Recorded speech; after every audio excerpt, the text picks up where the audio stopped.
He disrespect the boss. What he talk about makes Sir Lynden look like a thief. It's not good for the youth them to hear.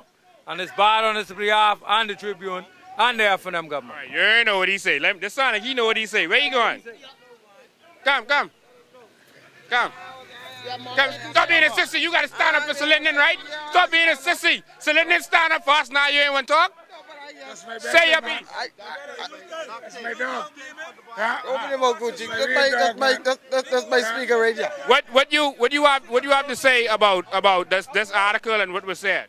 I just didn't like what the papers, the prejudice. You know what I mean? Because everybody have their own opinion, but I didn't like that. You know what I mean? So that's what I have to say. You don't like what he say, but the mothers of the Bahamas. What do you don't like? Yeah, but the mothers of the nation. That's why I owe you helping out. So what should you but Ingram do with John Marquis? They need to ship him out, yeah. They need to get him out, yeah, because we don't need people like that. That can cause plenty more crimes on you. What's the problem? You see what I'm saying? And you ain't gonna like no one talking about your color. No, I ain't like that. No. What you think? What I think? Yeah. What I think? Yeah, what you think? I got the mic. How you doing the interviewing? I know. I think. Are you on the positive? Are you as a reporter? You on the positive or are you on the negative side? So you want me to have an opinion? No. We don't want you to have an opinion. We want y'all. You ain't us. You is y'all. We want y'all to have an opinion. You want my personal opinion? No. We want y'all to have an opinion. You want me to have an opinion? Yeah. So see, when my opinion is your opinion. I can tell you my opinion. Yeah. My opinion is everyone have a good and bad. All right. I have a daddy. He do some good things. He do some bad things. But regardless of whatever, that's still my daddy. Sir Lynden Pillin is the daddy of this nation. He do some good things. The same thing. Daddy, father, whatever. He is the father of this nation. He do some good things. He do some bad things. Teddy thief. Well, I don't know if he thief. I never used to work with Lynden. No. Teddy thief. How the f supposed to know that? Because God to crash off this nation. Hurricane come here. Teddy thief? No. Hurricane he come here. Teddy sell drugs. Hurricane, nobody come here. None did any bombing. No. Any what they call them, terrorists? No. Any plane crashing? No. Any yeah, plane crash, Leah get killed. No. Not on the Pillin watch. No, nobody watch. Leah was in a plane crash in Abaco boy. So she was in a plane watch. She was in a plane crash. What happened was an accident. I know with terrorists. That was terrorists. All right, let me talk to you. You die. Ready? All right, why you out here? I'm here to support the great Sir Lynden, Oscar Pillin, and the legacy that he stands for. I think it's a grave disrespect for someone to come into our country not knowing the foundation of what have been set by Sir Lynden, Oscar Pillin, and other great men as well of this great nation, to criticize this man why he's dead. A dead man cannot speak. But can I really say something real fast? Have the words of the Free National Movement government been falling on deaf ears? While the condition of our country oftentimes leave you in tears, does the way they go about things make your anger churn? Are you giving up because there's evidence that there's a gross lack of concern? Are the values you hold daily being thrown out the door? Do you feel that our nation, our people deserve much, much more? Are you thinking, what's the difference? That they all the same? That the gifts and empty promises all a part of the same scheme, game? Have you lost hope of things getting better? Instead of sunshine, things are getting better. Where, in your opinion, does our country seem to be going? Are we falling completely apart, or do you see us growing? And I see many times, my brother, I'll leave it as this. I see us falling apart because of the leadership that we have today is not adequate to complete what Sir Lynden has put in place for us to do. So I say to all of them, it's time to eradicate the whole system. This is the Jay-Z of the Bahamas. He dropped them lines just now like Jay-Z.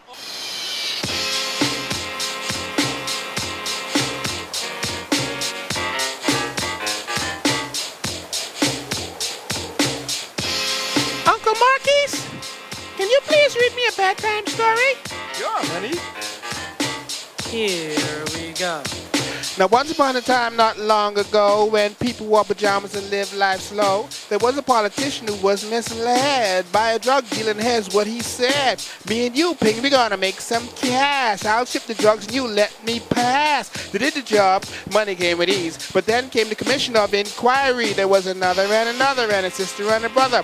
Even the testimony of a DC undercover. But one man was missing from the inquiry. He was a young pilot named Chancey. Now Chancey was the one who did all the money drops. He would take Joe's money, the Penland and the cops. But Chancey had too much info in his head. So next thing you know, poor Chancey was dead. Talk about the facts. Talk about the facts. Talk about the facts. Talk about the facts. Okay, I'm here in the office of Mr. Controversy. I used to be Mr. Controversy before, but that name has been given back to the original Mr. Controversy. You have to show respect, you know. I'm here in the office of the one and only John Marquis, who really should be Sir John Marquis for some of the work that he is doing in this country, to be honest with you. Mr. Marquis, how you doing? Very well, thanks, Flickin.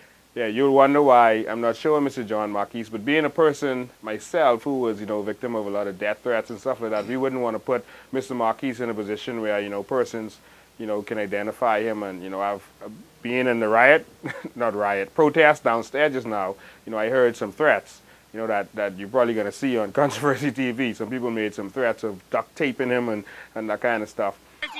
John Marquis. What you want to say? Alright, tell him, guys, where you gotta go. Because guess what? Niggas over here don't play. You see what I'm saying? You don't like Bahamians, you're in the wrong place. You'll get tied up, duct tape. Cold. And tell them not cold, but not for the street. So that's all you want to say? Huh? And I wouldn't want to put him in a position where people know who he is and, you know, can actually come after him. But he is the most well-known journalist in this country, and we just wanted to get his opinion, you know, of the protests that took place just now. What is your opinion? It was good to see Bahamians turning out for a peaceful protest. I'm all for democracy and peaceful protests. You only have to look at the television any night of the week and you see that these protests can turn ugly in other countries. And it's much to the Bahamas' credit that they're able to do these sort of things without an element of violence. As far as the reason for the protest is concerned, I stand by the article completely. Mr. Chauncey Tynes, the man who gave the information, is an extremely honourable Bahamian, and I have no qualms at all about the piece that inspired this reaction. I feel it's very important for the sake of Bahamian democracy that the truth is told, however unpalatable that truth happens to be.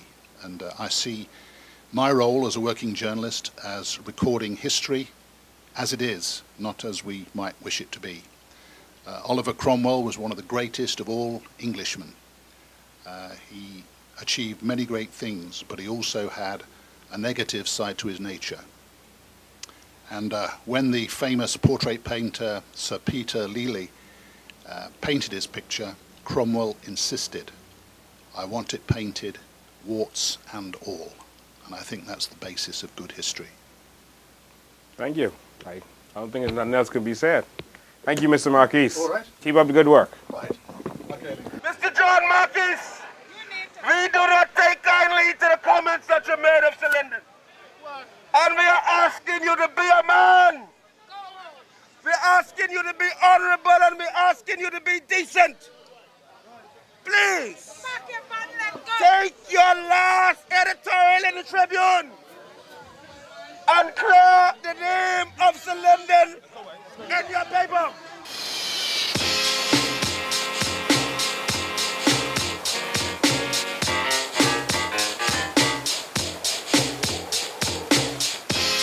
Uncle Marquis, can you please read me a bedtime story? Sure, honey. Here we go. Now, once upon a time, not long ago, when people wore pajamas and lived life slow, there was a politician who was misled by a drug dealer, and here's what he said. Me and you, Ping, we're gonna make some cash. I'll ship the drugs and you let me pass. They did the job, money came with ease, but then came the commission of inquiry.